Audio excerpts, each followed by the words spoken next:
स्वच्छ प्रौद्योगिकी विनिर्माण को भी सहायता प्रदान करेगा। इसका उद्देश्य घरेलू मूल्यवर्धन में पर्याप्त सुधार करना, solar PV cell, EV battery, मोटरों, कंट्रोलरों, इलेक्ट्रोलाइजरों, विंड टर्बाइनों, अत्यधिक वोल्टेज वाले ट्रांसमिशन उपकरण और ग्रिड स्किल बैटरियों का हमारा इकोसिस्टम तैयार करना होगा। तीसरे इंजन के रूप में निवेश। अब मैं तीसरे इंजन के रूप में निवेश की ओर बढ़ती हूँ, जिसमें लोगों में निवेश, अर्थव्यवस्था में निवेश और नवाचार में निवेश शामिल है। लोगों में निवेश। सक्षम आंगनवाड़ी और पोषण 2.0। सक्षम आंगनवाड़ी और पोषण 2.0 कार्यक्रम देश भर में 8 करोड़ से अधिक बच्चों, 1 करोड़ गर्भवती महिलाओं तथा स्तनपान कराने वाली महिलाओं और आकांक्षी जिलों एवं पूर्वोत्तर क्षेत्र में लगभग 20 लाख किशोरियों को पोषण संबंधी सहायता प्रदान करता है। इस पोषण संबंधी सहायता के लिए लागत मानदंडों को समुचित रूप से बढ़ाया जाएगा।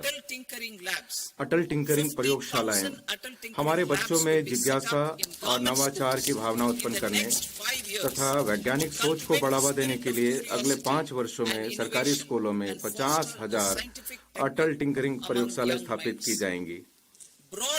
सरकारी माध्यमिक स्कूलों और प्राथमिक स्वास्थ्य केंद्रों पीएचसी के लिए ब्रॉडबैंड कनेक्टिविटी। भारत नेट परियोजना के अंतर्गत ग्रामीण क्षेत्रों में सभी सरकारी माध्यमिक स्कूलों और प्राथमिक स्वास्थ्य केंद्रों को ब्रॉडबैंड कनेक्टिविटी प्रदान की जाएगी। भारतीय भाषा पुस्तक स्कीम। हम स्कूल और उच्चतर शिक्षा के लिए भारतीय भाषाओं में डिजिटल रूप में पुस्तकें प्रदान करने के लिए भारतीय भाषा पुस्तक योजना कार्यान्वित करने का प्रस्ताव करते हैं। इसका लक्ष्य विद्यार्थियों को अपने विषयों को बेहतर ढंग से समझने में मदद करना है। राष्ट्रीय कौशल उत्कृष्टता केंद्र।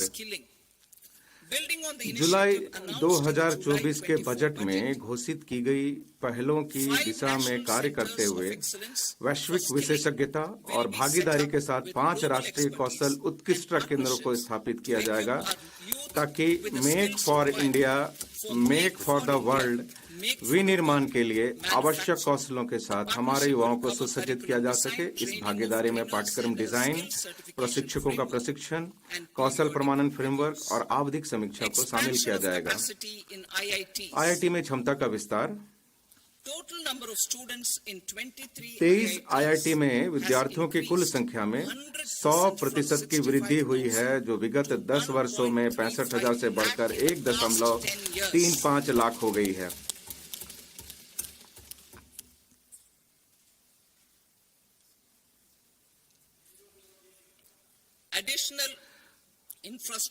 वर्ष 2014 के पश्चात शुरू की गई 5 आईआईटी में अतिरिक्त अवसंरचना का सृजन किया जाएगा, ताकि 6,500 और विद्यार्थियों के लिए शिक्षा को सुविधाजनक बनाया जा सके। आईआईटी पटना में छात्रावास और अन्य अवसंरचना संबंधी क्षमता को भी बढ़ाया जाएगा। Centre of excellence. शिक्षा हेतु centre of excellence in AI. शिक्षा हेतु एआई में उत्कृष्टता केंद्र। मैंने 2023 में कृषि, स्वास्थ्य और धार्मिक शहरों के लिए कृत्रिम बुद्धिमत्ता संबंधी 3 उत्कृष्टता केंद्रों की घोषणा की थी। अब 500 करोड़ के कुल परिव्यय से शिक्षा हेतु कृत्रिम बुद्धिमत्ता संबंधी एक उत्कृष्टता केंद्र स्थापित किया जाएगा। चिकित्सा शिक्षा का विस्तार। हमारी सरकार ने 10 वर्षों में लगभग 1.1 लाख स्नातक और स्नातकोत्तर चिकित्सा शिक्षा सीटों को जोड़ा है, और यह 130% की वृद्धि है। अगले 5 वर्षों में 75,000 सीटों को जोड़ने के लक्ष्य की दिशा में आगामी वर्ष में मेडिकल कॉलेजों और अस्पतालों में 10,000 अतिरिक्त सीटें जोड़ी जाएंगी। 75,000 seats in the next 5 years.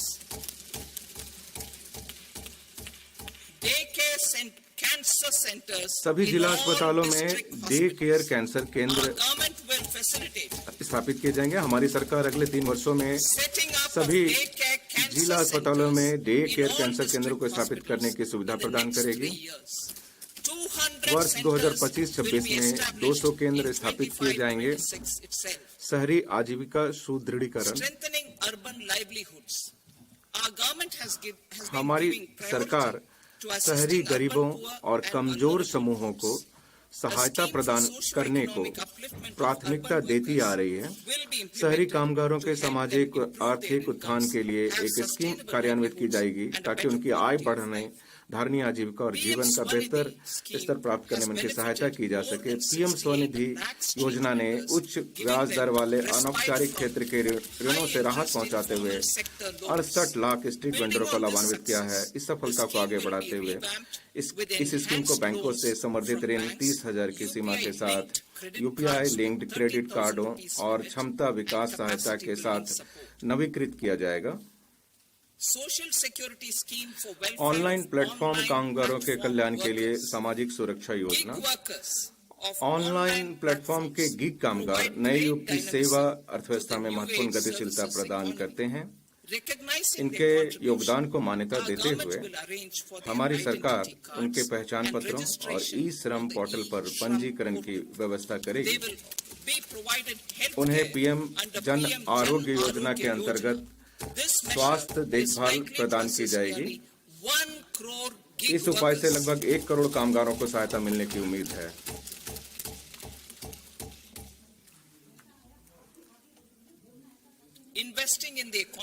अर्थव्यवस्था में निवेश, अवसंरचना में सार्वजनिक निजी भागीदारी। अवसंरचना से जुड़ा प्रत्येक मंत्रालय 3 वर्ष पाइपलाइन वाली परियोजनाओं को लाएगा जिन्हें पीपीपी मोड में कार्यान्वित किया जा सके।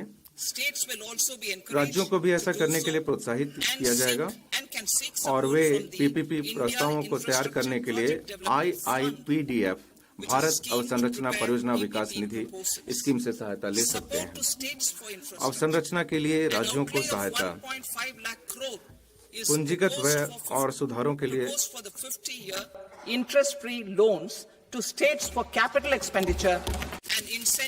पूंजीगत व्यय और सुधारों के लिए प्रोत्साहन हेतु राज्यों को 50 वर्ष की अवधि वाले ब्याज मुक्त ऋण हेतु 1.5 लाख करोड़ के परिव्यय का प्रस्ताव किया जाता है। परिसंपत्ति मौद्रीकरण योजना 2025-30 वर्ष 2021 में घोषित प्रथम परिसंपत्ति मौद्रीकरण योजना की सफलता को आगे बढ़ाते हुए नई परियोजनाओं में 10 लाख करोड़ की पूंजी निवेश के लिए वर्ष 2025-30 हेतु द्वितीय परिसंपत्ति मौद्रीकरण योजना को शुरू किया जाएगा। इस योजना को सहायता प्रदान करने के लिए विनियामक और राजकीय उपायों को सुसंगत बनाया जाएगा। जल जीवन मिशन वर्ष 2019 से 15 करोड़ से अधिक परिवारों को नल से पेयजल प्रदान किया गया है, जो ग्रामीण आबादी का 80% हिस्सा है। 100% कवरेज हासिल करने के लिए बढ़े हुए कुल परिव्यय के लिए इस मिशन का विस्तार 2028 तक करने की घोषणा करते हुए मुझे खुशी हो रही है।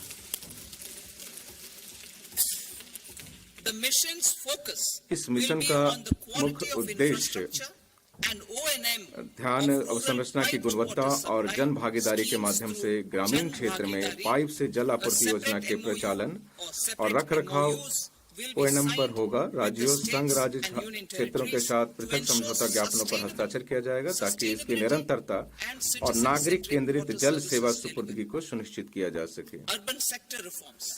शहरी क्षेत्र सुधार जुलाई के बजट प्रस्तावों को आगे बढ़ाते हुए शासन, नगर पालिकाएं सेवाओं, शहरी भूमि और आयोजना से संबंधित शहरी क्षेत्र सुधारों को प्रोत्साहित किया जाएगा। शहरी चुनौती निधि जुलाई के बजट में घोषित विकास केंद्रों के रूप में शहरों का सृजनात्मक पुनर्विकास और जल एवं स्वच्छता के लिए प्रस्तावों को कार्यान्वित करने हेतु सरकार 1 लाख करोड़ की शहरी चुनौती निधि स्थापित करेगी। यह निधि भरोसेमंद परियोजनाओं की लागत के 25% तक की धनराशि को इस शर्त के साथ वित्त पोषित करेगी कि लागत का कम से कम 50% बॉन्ड, बैंक ऋणों और पीपी से वित्त पोषित किया जाए। वर्ष 2025-26 के लिए 10,000 करोड़ के आवंटन का प्रस्ताव है। विद्युत क्षेत्र सुधार हम राज्यों द्वारा बिजली वितरण सुधारों और अंतर राज्य ट्रांसमिशन क्षमता के संवर्धन को प्रोत्साहित करेंगे। इससे बिजली कंपनियों की वित्तीय स्थिति और क्षमता में सुधार होगा। राज्यों को इन सुधारों पर कार्य करने पर GSDP की 0.5% अतिरिक्त उधारी की अनुमति दी जाएगी। contingent on these reforms. Nuclear energy mission for विकसित भारत के लिए परमाणु ऊर्जा mission Development of at least 100 gigawatt हमारे ऊर्जा परिवर्तन संबंधी प्रयासों के लिए वर्ष 2047 तक कम से कम 100 गीगावाट परमाणु ऊर्जा का विकास अत्यावश्यक है।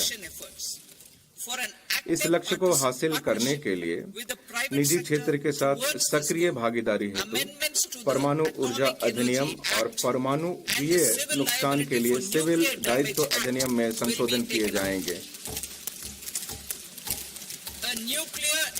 लघु मॉड्यूलर रिएक्टरों SMR के अनुसंधान और विकास के लिए 20,000 करोड़ के परिव्यय के साथ एक परमाणु ऊर्जा मिशन स्थापित किया जाएगा।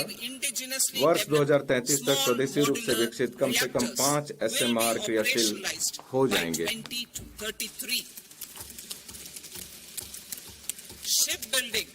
पोत निर्माण लागत संबंधी हानियों के समाधान के लिए पोत निर्माण वित्तीय सहायता नीति को नवीकृत किया जाएगा। इसमें चक्रीय अर्थव्यवस्था को बढ़ावा देने के लिए भारतीय यार्डों में शिप ब्रेकिंग के लिए क्रेडिट नोट भी शामिल होंगे। अवसंरचना सुसंगत मास्टर लिस्ट HML में निर्दिष्ट आकार से अधिक बड़े जलपोतों को शामिल किया जाएगा। जलपोतों की रेंज, श्रेणियों और क्षमता को बढ़ाने के लिए शिप बिल्डिंग क्लस्टरों को सुविधा प्रदान की जाएगी। इसमें संपूर्ण इकोसिस्टम का विकास करने के लिए अतिरिक्त अवसंरचना सुविधाएं, कौशल और प्रौद्योगिकी भी शामिल होगी। सामुद्रिक विकास निधि सामुद्रिक उद्योग के लिए दीर्घावधिक वित्त पोषण के लिए 25,000 करोड़ की निधि के साथ एक सामुद्रिक विकास निधि स्थापित की जाएगी। यह निधि वितरित सहायता और प्रतिस्पर्धा को प्रोत्साहन करने के लिए होगी। इसमें सरकार द्वारा 49% तक अंशदान किया जाएगा और शेष राशि पत्तनों और निजी क्षेत्र से जुटाई जाएगी। उड़ान क्षेत्रीय कनेक्टिविटी स्कीम उड़ान ने 1.5 करोड़ मध्य वर्गीय लोगों को तीव्र यात्रा करने की उनकी आकांक्षाओं को पूरा करने में समर्थ बनाया है। इस स्कीम ने 88 हवाई अड्डों को जोड़ा है और 619 रूटों को क्रियाशील बनाया है। इस सफलता से प्रेरित होकर एक संशोधित उड़ान स्कीम शुरू की जाएगी ताकि अगले 10 वर्षों में 120 नए गंतव्यों तक क्षेत्रीय कनेक्टिविटी को बढ़ाया जा सके और 4 करोड़ यात्रियों को ऐसी परिवहन सुविधा दी जा सके। यह योजना पर्वतीय, आकांक्षी और पूर्वोत्तर क्षेत्र के जिलों में हेलीपैड और छोटे हवाई अड्डों को भी सहायता प्रदान करेगी।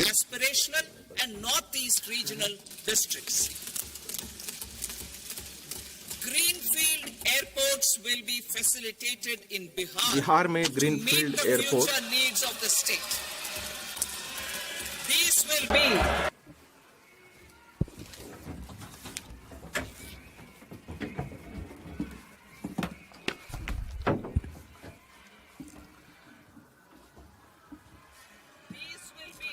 बिहार में ग्रीनफील्ड एयरपोर्टों की सुविधा प्रदान की जाएगी ताकि राज्य की भावी आवश्यकताओं को पूरा किया जा सके।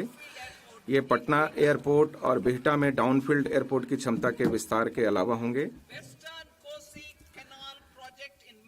मिथिलांचल में पश्चिमी कोसी नहर परियोजना पश्चिमी कोसी नहर ERM परियोजना के लिए वित्तीय सहायता प्रदान की जाएगी, जिससे बिहार के मिथिलांचल क्षेत्र में 50,000 हेक्टेयर से अधिक भूमि पर बड़ी संख्या में खेती करने वाले किसानों को लाभ होगा।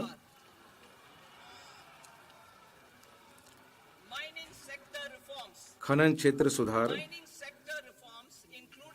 सर्वोत्तम पद्धतियों के आदान प्रदान और राज्य खनन सूचकांक की संस्थापना के माध्यम से लघु खनिजों सहित खनन क्षेत्र में सुधार किए जाएंगे। अवशिष्ट पदार्थों से महत्वपूर्ण खनिज प्राप्त करने के लिए एक नीति तैयार की जाएगी।